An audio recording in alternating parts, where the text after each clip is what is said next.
Just giving you a heads up, even though it's not for sure. That's what they said. Good morning. The link is proudly brought to you by First Hawaiian Bank,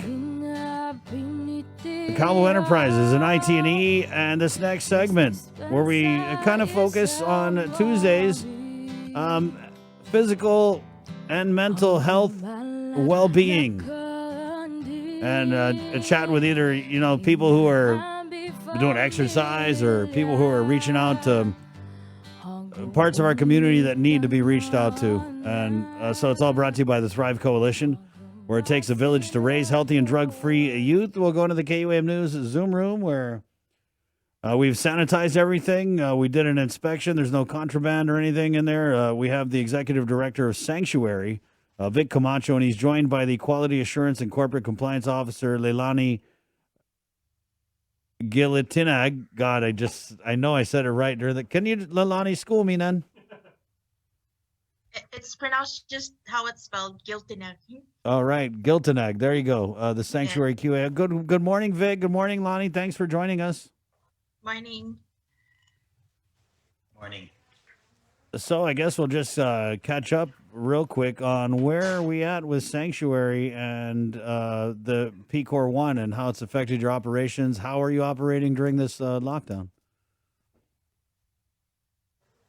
Okay. Well, Chris, thanks for having us. Of course, Vic. Sanctuary is committed to, So Sanctuary is committed to working with our kids. We haven't shut down at all since the first lockdown into the second lockdown. The kids in shelter remained in shelter. We've also been accepting new clients. Of course, we have to be very, very careful. We run a 24-hour, 7-day-a-week operation, so we have to be very careful about bringing any COVID positive clients into our shelter. All of our RAs have been working nonstop. So, it's business as usual as best as we can. As you can see, some of us are working from home. We do rotate in and out of the office to serve our community as best we can. There was one thing we had on the show last week. It was the Department of Public Health and the situation with foster care. And I want to say that they did mention a situation in Sanctuary that, you guys are taking in a whole lot more right. Clients, right, over there. And this need that, for placement for, I guess, teenagers, right? And they said something like if they can't find a foster home for kids who are eligible to become foster children, that they end up being held, and that's not even I don't know if that's the right term, at Sanctuary or DYA. So how much of that is going on? Yeah, it is true. We want to be that intermediary between DYA and homelessness. That's why we exist. We exist as an emergency shelter. Unfortunately for us, there are kids where there is no family placement. Ultimately our goal is to get these kids back into family placement. But emergency shelter by definition is very temporary. 30 days max. But the reality is there isn't shelter for kids beyond 30 days. So we have to step in, we have to help out. We ask the courts and CPS's cooperation in ensuring that we are placing the kids in the perfect situation for them. DYA, it's juvenile justice. That's for kids who have to be in detention. Those are kids that have committed crimes. It's not kids that are homeless or kids that have experimented with drugs or alcohol. Those are kids that just need a helping hand. They don't need to be incarcerated. So Sanctuary plays a very vital role. We definitely do realize there is a need for longer term shelter for kids. But in the meantime, we're going to continue to be doing what we've done for almost 50 years now at Sanctuary.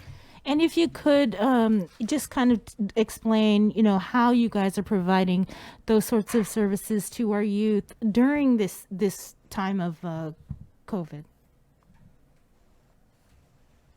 Okay. Well, we are providing, so if you look at Sanctuary, we provide shelter for youth between the ages of 12 to 17 in our co-ed shelter.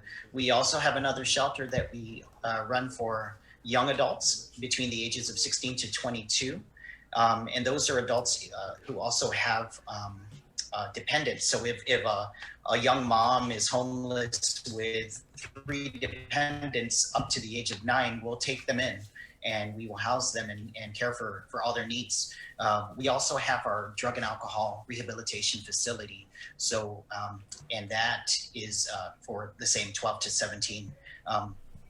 The biggest impact that we have had is in our group prevention programs. So we do have the residential drug and alcohol rehabilitation, but we also have an outpatient and intensive outpatient component that when we operate in groups, we would normally operate in groups. We obviously can't do that right now. So we've had to get very creative, get training in telehealth, and follow the advice of all our funders. You know, all of our funders are aware of the challenges, help us provide services for kids. You know, the kids they're not in school. Yeah. They're in school at home. They're not physically at school. So there's a lot of gaps and a lot of time for kids to, kids that need help and so what we're trying to do is just be there in any way possible. And it might not be a group setting. It might be by appointment, or it might be something like this, a Zoom call with a kid. We're being very creative in how we provide services. And I want to thank my team. Leilani is here and she can definitely share some more. She is our quality assurance officer. And so everything that we're doing different, we got to run through her. I'm all about, hey, let's do it. Yeah, whatever. Lonnie is the one who keeps me in check, so. Yeah, Lonnie, if you could kind of just tell us, what is a quality assurance and corporate compliance officer over at Sanctuary and the role that you play in keeping this organization running? So as a quality assurance officer of Sanctuary, my role is to ensure that every practice that we do at Sanctuary is in conformance with our accreditation standards. We are accredited with the Commission on Accreditation for Rehabilitation Facilities. And so I make sure that everybody is doing what they're supposed to do and in conformance with the standards. I work hand in hand with Victor, our crisis manager, and our clinical director, and we make sure that the kids are taken care of properly and that we provide excellent services at Sanctuary. We also make sure that our as a quality assurance, I also do writing for the organization, so I make sure that Victor is aware that there are funding out there and that he can go out and get money for our programs. Right. And so do you guys accept donations, right? You guys accept donations? So what are some of the things? What are some of the things that you guys need right now? Yeah. Well, with every lemon, there's an opportunity to make finideni, right, or lemonade. So here, through this pandemic, we've received supplemental funding from the federal government through our grants, and so the grants have allowed us to firm up our facilities. Get sanitation stations up to date. A lot of our needs right now, honestly, are in helping us provide services remotely. So how can we provide for a client from home? How can we communicate with a client who doesn't have a cell phone? How can we do a Zoom call with them in that regard? So there's a lot of opportunities for electronics upgrades. We're doing some online fundraising through the Gannett Foundation, just started today. We're trying to be creative. We can't do 5Ks. We can't do golf tournaments. There's a lot of things we can't do, but let's not worry about that. Everybody else is dealing with that same thing. So what can we do? And we're just trying to be proactive here, trying to keep our heads up. but the needs are always the same. There's always toiletry needs for the kids. There's always clothing needs. A lot of kids come to us, unfortunately, with the clothes on their backs. School supplies. The kids that are in sanctuary are still in school. They are all participating in school, and so it's just, if you look at sanctuary, it's like you're sleeping over at a relative's house, that while you're going through some issues. And our goal is to ensure that when the kids come to us, that there is a placement after sanctuary, and that placement is a family that's united, and a family that learns how to communicate with each other. So we don't just work with the client, we work with the families, we work with all the partners, we work with the court system, we work with CPS. We do quite a bit, and that's why we need a big team. We have a big team of very, very dedicated people from every level, and we're just happy to do what we do. And you guys do this, right, on a 24-hour basis? You guys have a hotline that people can call? Right? Yeah, so we do have a hotline. It's 475-7100. That hotline is for anybody who's going through crisis, whether it's kids that need help and need a place to stay, or if it's one of our partners that needs help with placing a kid that evening. So we do that 24 hours a day. Our shelters operate 24 hours a day, 7 days a week. There's always somebody there with the kids. Okay. Lonnie, was there any final comments you'd like to make? Oh no, Victor was saying the crisis hotline, and he got cut off. His voice got cut off. I didn't know if you got that. Yeah, you got cut off at the beginning. The 24-hour crisis hotline number, is that 475-7100?